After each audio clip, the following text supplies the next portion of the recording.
치아의 뿌리를 잡고 있는 뼈를 치조골이라고 합니다. 치아 뿌리를 잡고 있는 뼈가 많을수록, 더 단단하게 잡을수록 치아는 튼튼한 것이고요. 치아의 수명의 가장 중요한 요소는 치아를 잡고 있는 뼈가 얼마나 유지되냐입니다. 치아 뿌리를 잡는 뼈, 치조골을 녹이는 요소는 두 가지인데요. 1. 치석입니다. 치료 방법은요, 환자분은 칫솔, 치간 칫솔, 치실을 잘 쓰셔서 치석이 안 생기게 하는 거고요. 2. 의료진은 스케일링, 잇몸 치료, 잇몸 수술을 해서 생긴 치석을 제거하는 것입니다. 2가 치아에 가해지는 강한 힘, 이갈이나 이약물기인데요. 치료 방법은 이갈이 장치나 보톡스, 송곳니 레진 등이 있습니다. 치석으로 인해 잇몸이 녹고 뿌리가 노출이 됩니다. 밑에가 정상 잇몸 색깔이고요. 위에는 치석 때문에 염증이 생겨 붓고 뻘겋게 됩니다. 모기한테 물린 것을 생각하시면 됩니다. 씹는 힘에 의해 많이 녹은 치아는 보기와 같이 빠집니다.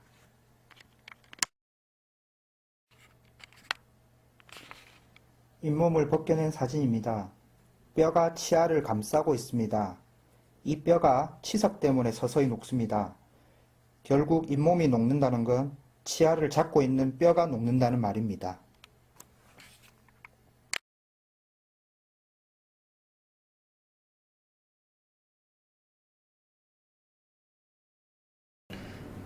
일단 뼈를 녹이는 요소 중 치석을 보면요. 한 환자분의 2019년 6월 사진인데요. 치석이 눈에 보입니다. 저렇게 치석이 있으면 잇몸뼈, 치조골을 다 녹이고 결국 치아가 흔들리고 빠지게 됩니다. 그래서 환자분은 뉴욕치과에서 배우신 대로 칫솔, 치간 칫솔, 치실을 사용하셨고요. 뉴욕치과는 정기적으로 스케일링, 잇몸 치료, 잇몸 수술을 시행했습니다. 2024년 12월 사진을 보시면요, 치석이 거의 관찰되지 않습니다.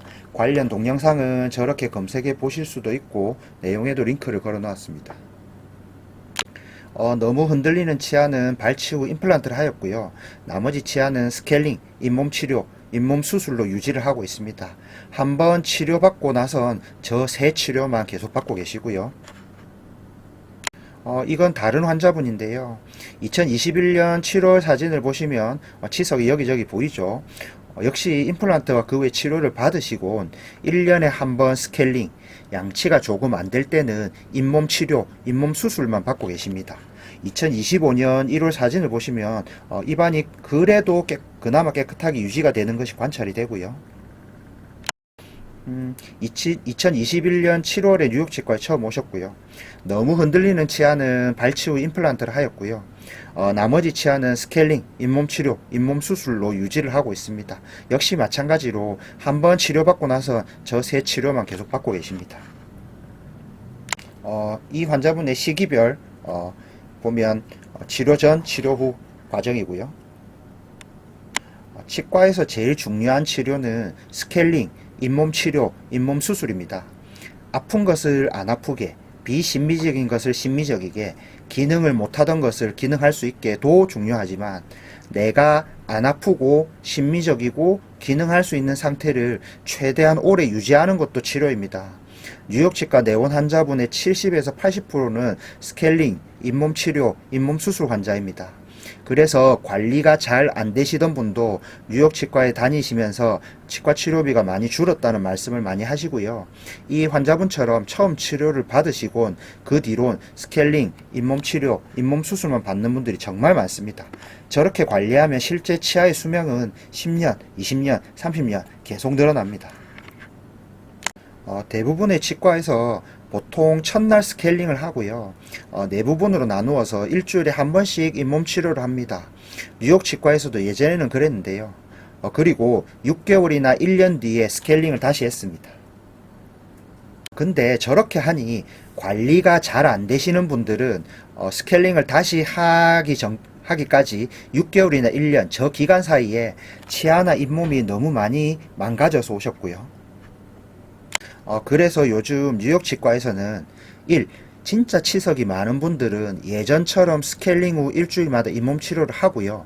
그 이후는 잇몸 치료를 2, 3개월에 한 번 하면서 이건 환자분의 관리에 따라 다릅니다. 나머지 부위도 스케일링을 합니다. 그러면 치석이 아무리 쌓여도 2, 3개월에 한 번씩은 제거되는 효과가 있습니다. 만약 잇몸 치료를 해야 되는 상황이나 치석이 그리 많지 않으면 스케일링을 하고 두세 달에 한 번, 이건 환자분 관리에 따라 다릅니다. 잇몸 치료를 합니다. 이렇게 하니 환자분들의 치료비가 월등하게 줄었습니다. 한 환자분의 케이스인데요. 물론 바쁠 때는 사진을 못 찍었습니다. 이분은 보통 2, 3개월에 한 번씩 스케일링 잇몸 치료를 시행하고요. 2022년 7월 뉴욕 치과에 처음 내원하셨을 때 사진입니다. 치석이 정말 많이 여기저기 보이고요. 오른쪽이 2023년 3월입니다. 양치 방법을 배우시고 정기적으로 스케일링 잇몸 치료를 하시고 나서 조금 나아진 것이 보입니다. 하지만 여전히 치석은 있는 상태였고요. 자, 2023년 5월, 2023년 6월, 2023년 8월, 2023년 12월 점점 치석이 주는 것이 관찰이 되지만 여전히 치석이 조금씩은 남아있는 것이 관찰됩니다. 역시 2024년 6월, 2024년 11월, 2025년 2월 치석 사진이고요.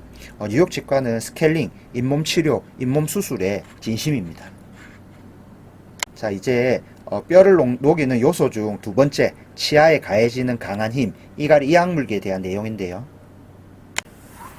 약한 힘으로 모래에 박혀있는 빨대를 이렇게 밀면 빨대를 잡고 있는 모래가 무너지지 않습니다. 만약 근데 강한 힘으로요, 저기를 밀면 빨대가 잡고 있는 모래가 무너집니다.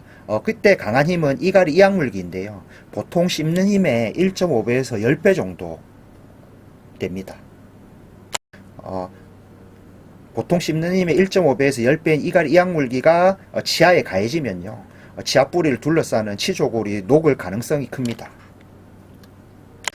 이갈이 이악물기가 입안에서 일으키는 문제들은요, 저작시 통증도 있고요. 그 다음에 크레, 치아 마모, 치경부 마모증 등이 있습니다. 관련 동영상은 저렇게 검색하면 보실 수 있고요. 이갈이 이악물기가 입안에서 일으키는 것도 많지만 턱관절에도 나쁜 영향을 줘서 턱, 머리 등에 통증을 줄 수 있고요. 그 다음에 입을 못 벌려 밥도 못 먹고 말도 어눌해질 수 있습니다. 정상적인 생활이 거의 불가능하겠죠. 이갈이를 완화할 수 있는 첫 번째 방법, 이갈이 장치인데요. 구강 내에서 이갈이 장치를 장착한 사진이고요. 인체에서 가장 단단한 조직인 치아끼리, 일반 저작시 어금니에 가해지는 힘의 70에서 80kg인데요. 그것의 1.5배에서 10배의 더 강한 힘이 가해지니 치아가 깨지고 마모가 되고 금이 가고 아픈 것입니다. 치아와 치아 사이에 푹신한 이갈이 장치를 넣으니 치아가 깨지지 않고 마모되지 않습니다. 그리고 치아는 맞닿으면 조금 더 힘을 주게 메커니즘이 되어 있습니다. 그래야 고기같이 질긴 것이나 단단한 음식을 먹을 수 있습니다. 그런데 이갈이 장치를 하면 치아와 치아가 맞닿을 수 없습니다. 그래서 치아에 가해지는 힘이 확연히 줄어듭니다. 저작시 통증이 경감될 수 있고요. 이갈이를 완화할 수 있는 두 번째 방법, 보톡스인데요. 보톡스는 강한 힘 자체를 줄여주는 겁니다. 보통 주사 2주 후 교합력이 최대 40%로 감소하고요. 3개월 후에는 20%를 감소한 상태로 유지가 됩니다.